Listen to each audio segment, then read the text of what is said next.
Revolutionary greetings, comrades. I am Ngabuto Nicholas Mabena. Please like this video, circulate your contacts, subscribe to this YouTube channel. In this video, we are discussing the politics of East Africa. On the 9th of August 2022, the people of Kenya are going to elect their new political leadership.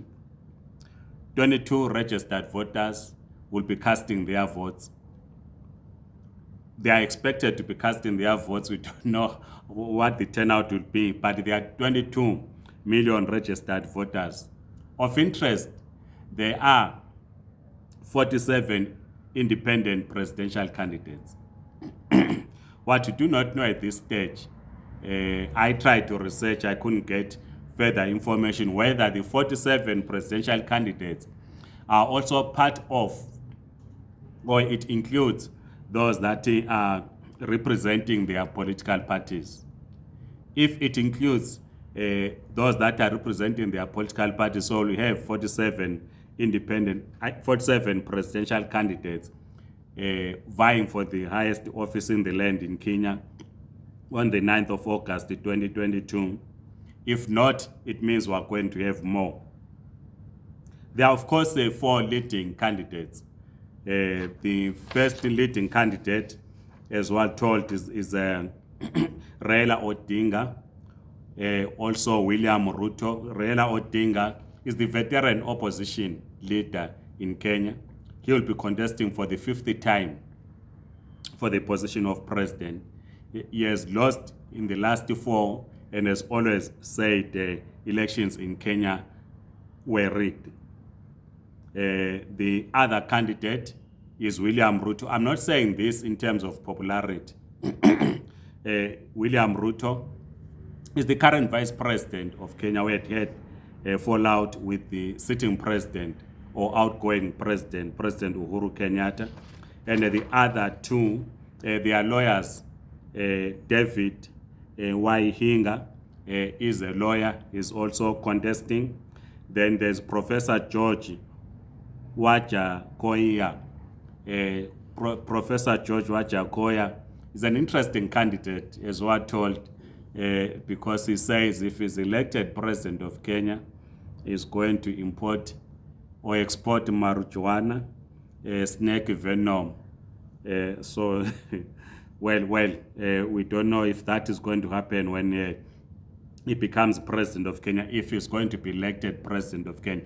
But for an in-depth analysis of the elections in Kenya, we will in the next video speak to our comrades in the Communist Party of Kenya who are also contesting in these elections. This is of interest to us as communists in Southern Africa because we always talk about contesting state power through an election. Comrades seem not to understand. They think that contesting state power is only through an election. I mean, in Southern Africa. We contest the state power, but in this case, we are not contesting state power in the case of the Zimbabwe Communist Party by participating in the electoral process. We've given reasons why. I was at the South African Communist Party Congress, the 15th Congress, and some comrades seem to be saying that you only contest the state power by contesting an election. So an electoral contest and the contestation of state power are 2 different things. And we know that the South African Communist Party has always been contesting state power since its formation in 1921. In 1994, of course, it contested state power through an election together as part of the alliance led by the African National Congress. And so we will talk to our comrades in the Kenyan Communist Party to understand their relationship with the organized labor, because we have always said that in our case, that Communist Party is a vanguard of the working class and the poor, and the Communist Party cannot contest elections outside the class that it represents, that is the working class and the peasants. So our comrades will assist us as we'll be unpacking this, which of course will help communists in South Africa, communists in Zimbabwe, communists in Eswatini or Swaziland. We know that communists in Swaziland, they are in a relationship with Putemo, though there are problems there, which of course at some point we need to resolve. But it would be interesting to understand the Communist Party of Kenya. But as we have always said, that elections in Kenya are ethnic census. This is what has always been happening in Kenya, that people vote along ethnic groups. And the leading ethnic group in Kenya is Ķikuyu, which the president, Comrade Uhuru Kenyatta, is a member of or belongs to. According to statistics that were produced in 2019, the Ķikuyu make up 8,148,668. So that's the ethnic group that Uhuru Kenyatta belongs to. He's an outgoing president, is not seeking a third term. The constitution does not allow him. The constitution says only 2 terms as a president. If it was open, he obviously was not going to step down. And then, of course, the main opposition leader, who leads Azimio La Umoja, I think this is in Swahili, Quest for Unity Coalition, Raila Odinga, who is contesting for the 5th time, is from the Law ethnic group, that's LUO, is from that ethnic group, which according to statistics produced in 2020, they make up 3.4 million in Kenya. Then the sitting vice president or outgoing vice president, who is contesting the presidential elections outside the Jubilee Party, which is led by Uhuru Kenyatta. He comes from Kalenjin ethnic group. According to statistics produced in 2019, they make up 6,358,113 in the population of Kenya. He leads United Democratic Alliance. There was a fallout between him and the president, then he formed United Democratic Alliance. It's also important, if we are to understand the elections in Kenya, is that they've always been organized, like in most African countries, organized along ethnic groups, forming electoral alliances. Because elections are a game of numbers. And what we have seen in the rest of Africa is that it has been rare for people to vote across ethnic lines because the colonial system made it a point that ethnic groups do not come together. You stay in your own area as an ethnic group. So people will then be the tribal leaders campaigning to either to preserve the language of that ethnic group or to preserve the culture of that ethnic group. It normally starts at that, to say we want to protect our tradition, our customs, our language. It then becomes political. Then people are expected to vote for a candidate who's from their ethnic group. That of course is not class politics. We communists are engaging in class politics, and class politics does not speak to ethnic groups. But we cannot close our eyes to this reality that we are confronted with. So when Kenya gained her independence in 1964, President Jomo Kenyatta, the founding father of Kenya, appointed Jaramogi Ajuma Oginga Odinga as his vice president. Odinga started in as a Minister of Home Affairs 1963 to 1964, and then 1964 to 1966 he became vice president. But there was a fallout with Jomo Kenyatta, when Oginga Odinga became vice president. It is said that his socialist views conflicted with those of Kenyatta. You know, comrades, that the wife of Kenyatta, he had many wives, of course. I'm not sure whether 4 or so, but he had many wives. The youngest wife, who's still alive now, is one of the richest women in Kenya.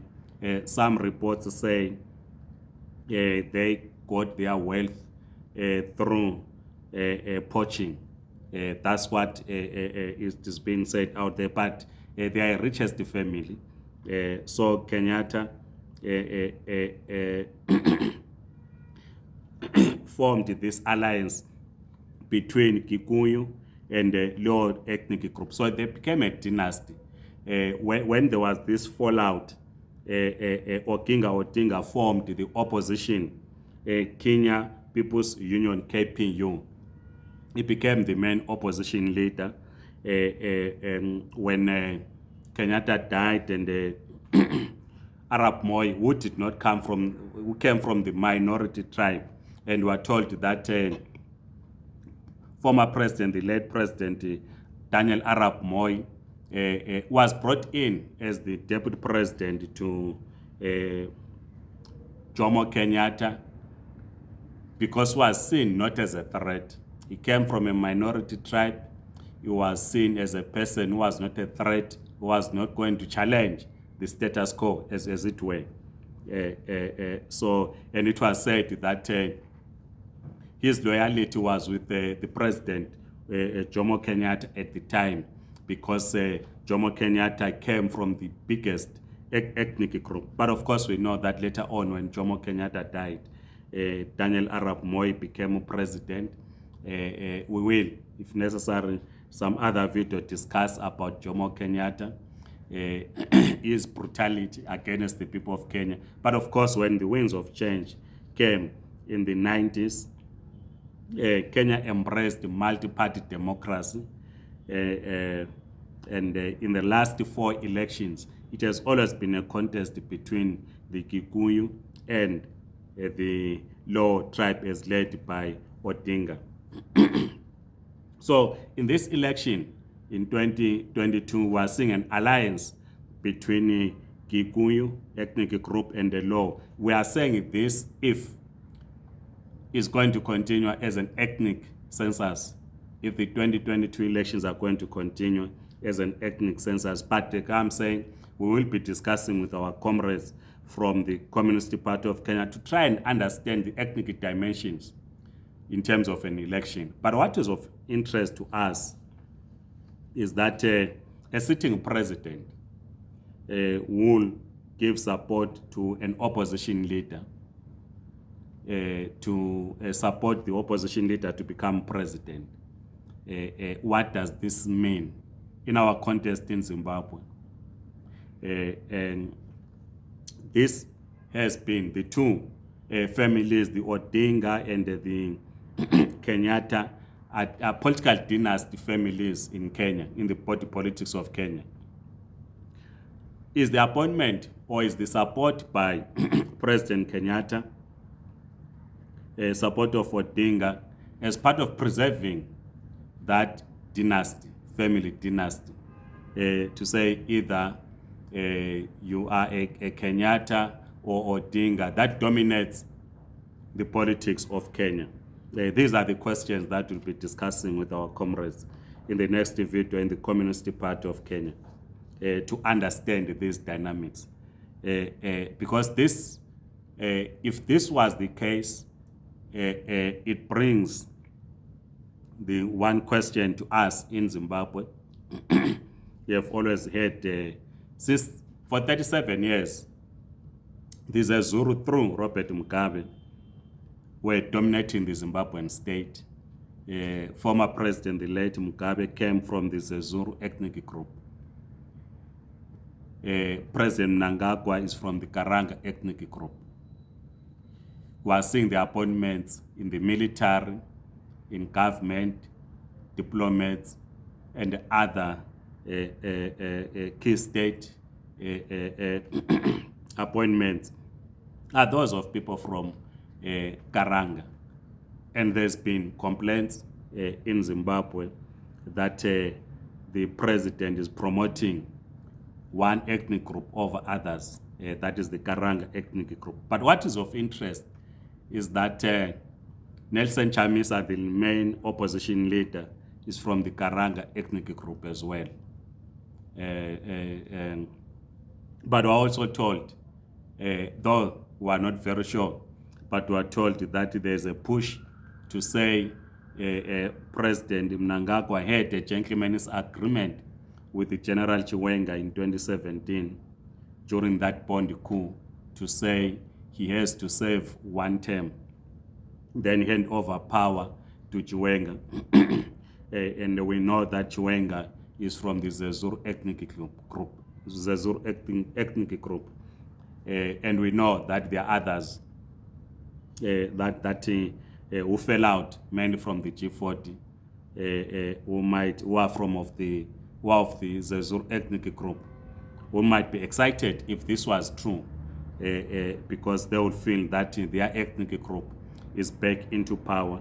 But this is not, we are not sure of this. It might be speculation, but this is what we hear from those that are closer to the corridors of power inside ZANU-PF as they prepare for their elective congress. But we will, of course, analyze the dynamics. But what would be interesting is in trying to push back the re-emergence of the Zezuru to control the Zimbabwean state, would Emmerson Mnangagwa think of giving support to Nelson Chamisa on the basis that they are from the same ethnic group?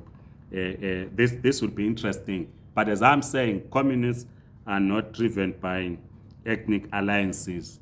We represent a class, the working class, peasants. That's the class that we represent. But it's interesting to study these dynamics in Africa, so that comrades have a great understanding of what is happening. So elections are coming up on the 9th of August in Kenya. It's important that we study this because there have always been similarities between the elections in Kenya and our own elections. As I'm talking of a person from a minority group, it's not that in Africa every president is from a majority ethnic group. No, we have seen in Rwanda, though some comrades say in Rwanda, President Kigali, the president of Rwanda did not win an election. He forced himself to the people of Rwanda, but it's from an ethnic group. We saw, I think, the constitutional amendment which gave him more to extend his term. I think it was 97% or so, the referendum that was carried out in Rwanda. We've had a president from a minority ethnic group in Namibia. We've seen it in South Africa. But in a number of African countries, ethnicity plays a key role in the election of a president. And so this is why it is important that we start this alliance.